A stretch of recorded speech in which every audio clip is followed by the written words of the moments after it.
It's Obregon. Facundo Obregon lofting that ball downfield. Obregon running stride for stride with Pierres. As Vargas moves in, he's whistled, and the play is stopped again.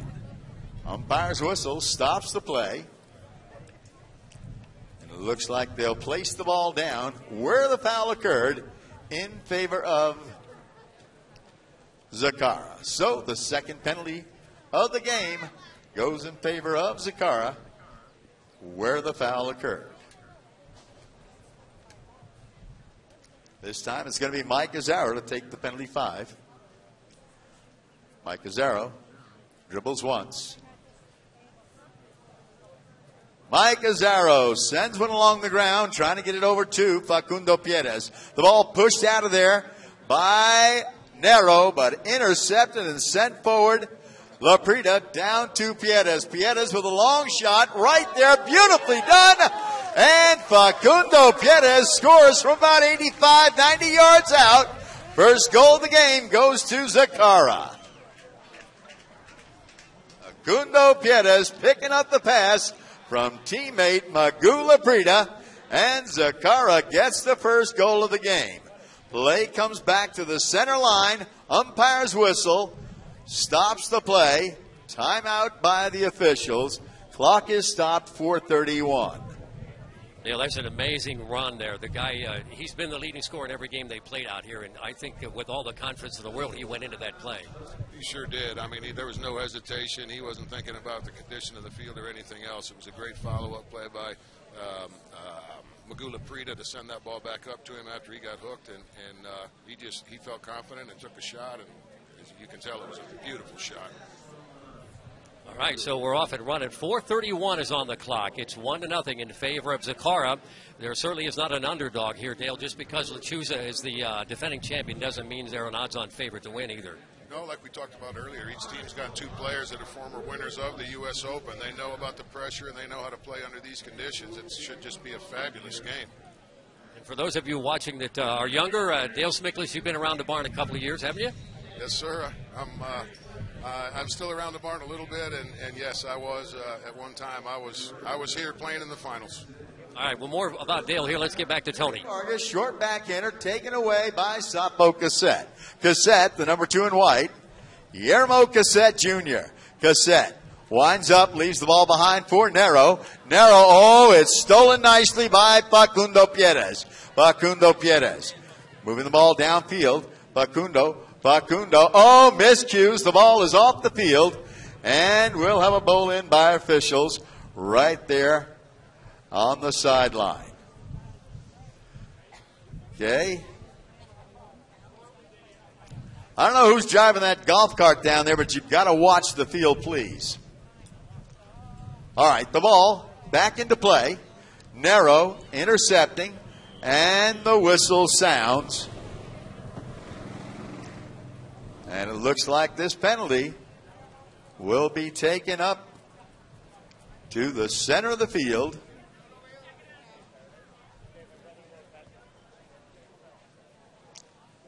And given in favor of Lusa Caracas. Just as illustrated in the recent in-depth story on 60 Minutes about polo, the sport has really experienced a big resurgence with the U.S., especially a lot of the ambassadors and top-notch training programs that are in place all around the United States. Tony? Passing the ball downfield to Cassette, decides to come on his own. Nero comes through. Juan Martin Nero breaks through the pack. Nero puts it towards goal. Juan Martin Nero shot. Carries, I believe, through for the score. Yes, it is. And it's tied up at 1 goal apiece. 3:15 remain in the chukker. 1-1 the score. And we'll come back to the center line. Juan Martin Nero equalizing the score at 1-1. What a great play by Juan. Just really focus on the play there. Fabulous example of the kind of the horse flesh that's out there today, too, Ron. I mean, he passed 2 players, and he went into overdrive in about 2 seconds and was gone with that ball, and the horse helped him make the play, but he executed extremely well. All right, they've got the lineup they want. 2:52 on the clock. The ball's in play. Nero, little backhander down to Cassette. The ball stolen by Facundo Pierres. Facundo gets it turned. Facundo handling it nicely. Cassette steals the ball, turns it downfield. Picking up the play is Mike Azzaro to turn it around for Zakara. Azzaro, long hit downfield, getting there first. Nero with a backhander right to Cassette. Cassette slows down. Cassette looking downfield. Cassette. Oh, it's turned back here by Laprida, but Nero reads the play, fakes the backhander. Nero goes forward. Nicely done. Juan Martin Nero. Nero advancing downfield. He's challenged there by Laprida, but going forward, picking up the play. Getting past the defender, it's Cassette. Cassette inside the 30. Cassette shot through for the score. The goal posted down. The goal will count. Lusa Caracas takes the lead. Just under 2 minutes left here in Chucker number 1. It's now 2-1. Cassette makes the score. What great teamwork here, Dale. Oh, indeed. You saw Sapo follow up Juan Martin there. He took off again. Really a fine example of some of the horsepower out there. But he immediately was on the line and followed his own player and ended up picking up that loose ball and taking it and scoring the goal. Just really exceptional teamwork. Minute and a half. Nice teamwork there as they bring that ball through. And Lusa Caracas takes the lead for the first time, 2-1 over Zakara. You'll notice how easy that goalpost went down. That's they're designed to go down easily so that they won't be a danger to man or mount. So the clock is stopped. Minute and a half remaining here in Chucker number 1. 2-1 the score. Lusa with the lead. Umpires have him lined up. Getting ready to give him back the ball.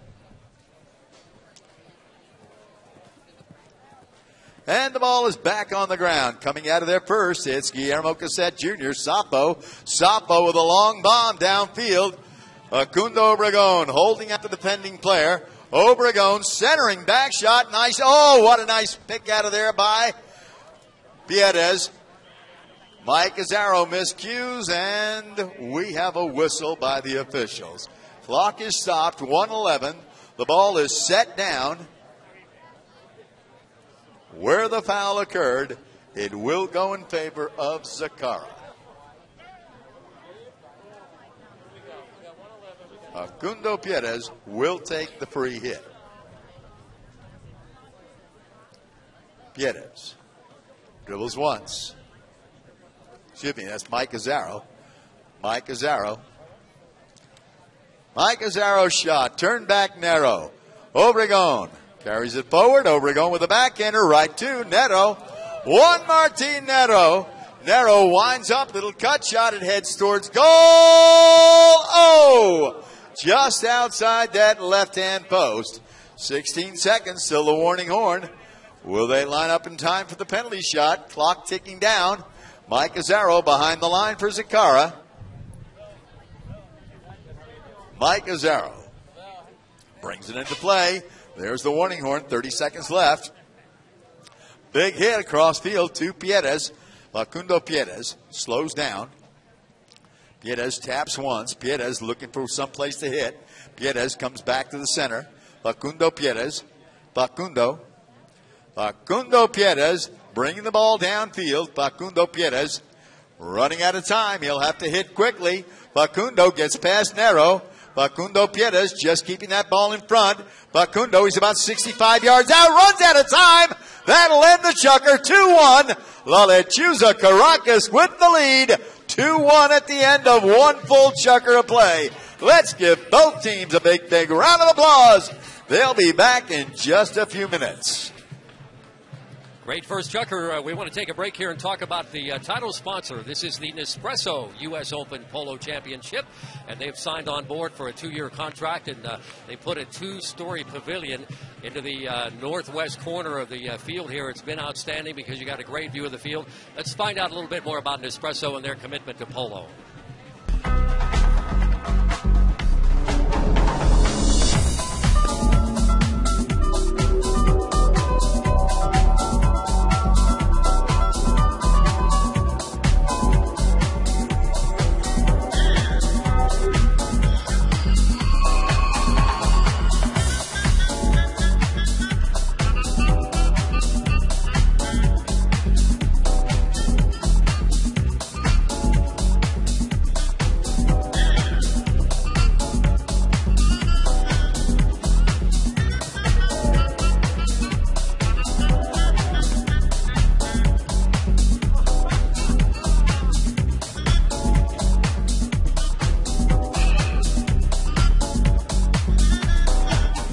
Welcome to the party. It's a great party. Glad to be here as a guest of Michelle and Nespresso. And Nespresso is one of those wonderful companies that gives back. I played in a lot of charity tournaments to raise money for different charities, primarily children's charities. And for years, Nespresso has been a sponsor of those charities. And they are just a wonderful company, great product, we all love it, but a company with a conscience that gives back. Well, and they're committed to 2 years of the U.S. Open, which is great, too, because sponsor-wise, that's the kind of stuff Polo needs going forward. Absolutely. They need good corporate sponsors that really understand what this game is about. It's a game that anybody can play. You don't have to be some billionaire that floats in to play polo. And Nespresso, not only a good product, but such social conscience. I mean, they're here to sponsor the U.S. Open, but also to do many charitable events here, and they do it all over the United States. I think it's wonderful. Glad to be here at this party.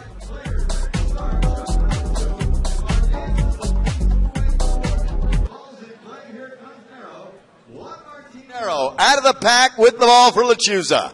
Juan Martinero trying to get past Facundo Piedras. He does. Nero. Pau doesn't get enough on it. Nero being marked nicely by Laprida. Nero and Laprida, they're going stride for stride. Nero shot, heads towards goal! Oh! Just past the goal mouth, over the back line and wide. We'll have a knock-in by the team in black, Zakara. Mike Azzaro behind the back line for Zakara. Zakara trail by 1. It's the finals of the 2012 Nespresso United States Polo Association's Open Championship. Clock is ticking down, but I think we do have timeout. Don't know if we had a whistle prior to this. During the break here, Dale, let's talk a little bit about Nero. He's hot as a firecracker. He's missed 2 in a row, but, boy, he's all over it. He sure is. He's showing his 10-goal talent, obviously, and his horses are certainly up to the challenge today. They're obviously prepared properly, and I don't believe he'll miss too many more of those. He's on early, and once you're on, you'll normally stay on. How about this weather? We woke up this morning to a little bit of rain, and then we had a deluge here about 2 o'clock, and then 2 hours later we're playing the most important game in the United States today. My hat's off to the field crew here at International Polo Club. They obviously know what they're doing, because a lot of people would have never thought this game would have come off today. And not only is it coming off, it's fast, footing seems to be good, and we're in for a nice game. All right, let's go back to Tony. Knock in by Mike Azzaro. Mike Azzaro, strong hit along the ground, up to Laprida. Christian Laprida Jr. Taken wide. Nice backhander, Nero. Nero across the center. Facundo Piedras will get there first. Piedras, nice ball control. Facundo Piedras in front of Cassette. Picking up the ball now, Laprida. Cassette decides to turn. Cassette has lost that ball. Obregon backs him up, but stealing the ball, turning it around is Facundo Piedras.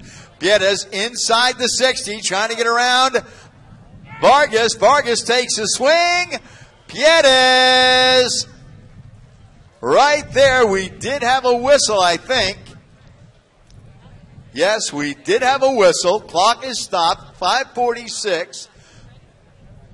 Dale, take a look at this. He's nursing that ball in there. Victor kind of jumped in front of him.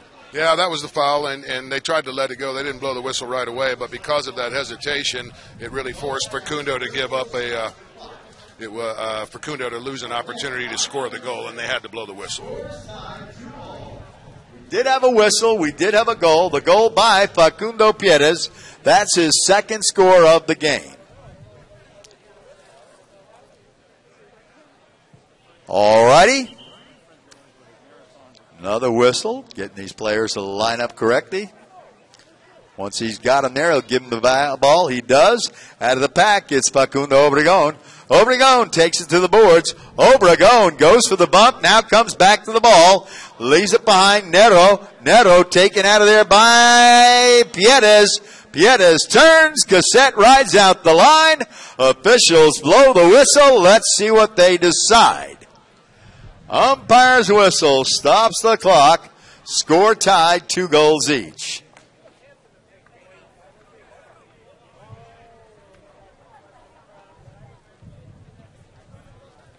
Apparently no foul on the play. Umpire Schwartz gives the ball back to the players. Taken now Laprida. Magoo Laprida, number 3 in black. Laprida across the field. Coming in, Lyndon Lee takes out the defender. Laprida sends the next shot downfield, but getting there first is going to be Nero. Nero with a backhander across the middle to Obregon. Obregon and Laprida drops on that ball, but is whistled. Clock is stopped again, 5:08. 2 mounted officials look towards the center of the field. And I think they're going to drop this ball down for a penalty in favor of La Lechuza Caracas. Dale, that was a tough spot there. I think Magoo was so tempted. He's like, if you guys can't decide, I'll just take it for you. You know, Polo's a game about making split-second decisions. If you don't make a decision, you're never going to be involved in the game, and you're 100% right there. He saw that ball, and he was committed to going for it and didn't see much else happening, and he went for it, and he did foul, but, I mean, in that position, you got to make a decision. The free hit. Nero taps it once, second time. Nero trying to sneak it past Facundo Pierres. Pierres puts the pressure on. Pierres takes it forward once. Pierres, beautiful backhander on the near side. Riding to the line will be Mike Azzaro. Mike Azzaro taking that ball downfield. Cassette heads back on the defense. Azzaro loses the bouncing ball. Moving in to back him up will be Facundo Pierres. Pierres flicks it over to Laprida. Laprida does pick up the play. Facundo Pierres right behind Laprida. Nero and Mike Azzaro, and picking that play across field is Nero to Cassette. Cassette avoids the hook from Azzaro. Cassette sends it down the right-hand side. Sapo Cassette, the number 2 in white. Cassette slows down, bringing that ball back towards the center. Nice turn. Trying to get around Facundo Pierres. Facundo steals it. Facundo is whistled. 4:02 on the clock. And the officials right there come together. Let's see what they decide. What do you think, Dale? Well, I think that Facundo didn't think he fouled there because he thought that Sapo had moved to the right side of the line, and he thought he was right there to go down it. I'm not sure he wasn't. Field side, they might be able to tell better, but I could see why he thought he was okay. Yeah, because from here on our camera, on the replay, it looks like Sapo's horse really left the line. It sure did, and I mean, again, sitting up here, it looked to me like Facundo made a good play, but that's not the way it got called.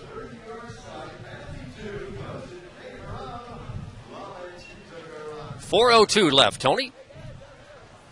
So, Facundo Pierres couldn't make up his mind which side of the line he wanted to be on. The umpire said, we don't think you are on the right side. They give the penalty to the team in white, and Sapo has a chance to break the tie.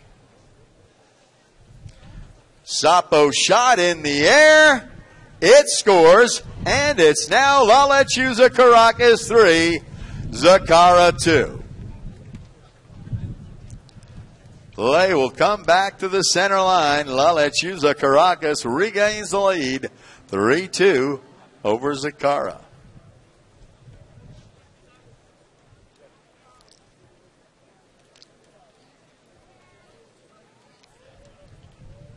Ball is back on the ground. Obregon sends a backhander, but coming in, it's Mike Azzaro to steal it for Zacara. Mike Azzaro turns, hands it off to Laprida. Christian Laprida Jr. flicks it back to Pierres. Facundo working it down the right-hand side. Facundo Pierres now sends a shot down towards goal. Facundo comes through. He sends it to the middle. Obregon intercepts and carries the ball downfield. Obregon leaves it now for Cassette. Cassette taps once, and getting in on the action is Pierres. But Juan Martin Nero will turn the play for Lechuza Caracas. Mike Azzaro puts some pressure on. Wow, what a bump there as Cassette comes back to the ball. Cassette can't make the backhander. Obregon does. And Nero deflects the ball off the field. Players right down here at the center line for the bowl in. 2:27 remain here in Chucker number 2. Umpires line the players up. Umpire Dale Schwetz readies to bowl that ball back into play. The ball on the ground. Coming out of there now, Obregon. Obregon with a backhander. Picked off by teammate Cassette. He's got Nero going to goal. Juan Martin Nero inside the 40. Nero rides out the line. Nero finishes. Oh, he's left it on the field. And it's turned around by Zakara. Coming in, Facundo Piedes. Facundo Piedes runs that ball down the field. Going back on the defense will be Obregon. Cassette comes back to help out. Piedes with a bomb towards goal. Look at Mike Azzaro turn on the speed. Mike Azzaro comes through, takes a shot. Mike Azzaro doing what he likes to do. Run to goal, ties it up at 3 goals apiece. It's funny, we talked to Mike before the game, and he talked about, I have to keep telling myself, stay back, stay back. Well, forget about that. Yeah, Mike's going to come forward every chance he gets, and really in this game he's going to have to. He's going to have to be an offensive threat every chance he has. When Zakara has possession of the ball, he's got to look to get in the offense, and as you can see, he knows how to do it. Well, I think he caught Sapo sleeping there a little bit, so that's made the big difference. It's 3-3 with a minute left to go in the second. Tony? All right, they come back to the center line. Nero asking for timeout. The umpire says no. So they'll have a bowl in. Now they blow the whistle. And they put the ball into play out of the pack. It's a backhander by Obregon. Coming to the line. Nero with a backhander. Cassette controls that ball. Sapo sends a bomb downfield. Victor Vargas on a racehorse goes to goal. Vargas inside the 60. Nice approach. Vargas shot. It's through for the score. Victor Vargas breaks the tie right at the horn. Lusa Caracas leads the game again, 4-3 at the end of 2 full chukkers of play. What a play by Victor Vargas. One thing about him, he's a playing sponsor patron. He comes to play. Well, you saw his teammates didn't hesitate to hit him that ball when they saw him was open, and that's a clear sign they trust him going to the goal to go with the ball. And as you can see, all they need him to do is finish the play, and he did that. All right, we're taking a break here. I want to talk a little bit about South Florida Polo. Great place to be in the wintertime. Over 50 fields here. There's youth polo, teen polo, senior polo, women's polo. We've got it all. Let's talk to Jimmy Newman about how to get into the high goal.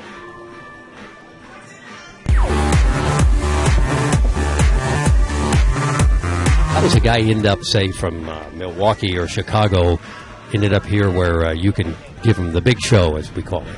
Well, it takes a lot of organization, and the reason I'm smiling, it wasn't that many years ago I played against you and Bobby Gennarvis in some 4 and 6 goal polo right in the Denver area, and look at this. I mean, here he is. He's done a wonderful job of organizing that team. He's got the desire to do it, and surrounded himself with some great people, and that's it. The guy's got to take that step, and that's why we have our what John Goodman calls our farm league, the medium goal, the 14 and 16 and the 12. And a perfect example, we've had 3 teams come through that in the last 2 years, Circa, Villa del Lago, and Metal Tech, that played in our 20 goal. And a couple of them are talking about maybe next year or the year after playing the 26. It's like anything else. You got to start down here and build yourself, build it up. You did a super job of that, because the concept of medium goal was just an idea, and now all of a sudden it's grown leaps and bounds. That's one thing John was always adamant about. Is he said we need to have a medium goal, and when he first said it, I thought, well, okay, we'll do it. But now I see why. He was way ahead of me in the thinking. The future of the club looks as bright as ever. It's solid. The trust that's in control of this club since day one. John Goodman was the founder and put it in a trust for his family. This is what they want to do. They've told us it's not for sale, not for lease, and it's going to be business as usual. It's great that we have this contract for the next 3 years. That's 12 years. Looking back, I've talked to some of these guys like Tom Hughes and Tony Capola, have been around as long as I have, and we don't ever remember a club having it for 12 straight years. And this is a perfect place for it. Look at the teams we're drawing, these foreign teams. This is the one time of the year they can come here and play. They're not going to play in the fall like it used to be in Chicago and San Antonio, because it goes against the Argentine season. This is a perfect place for it. A day like this is perfect. It's a good place. Bye.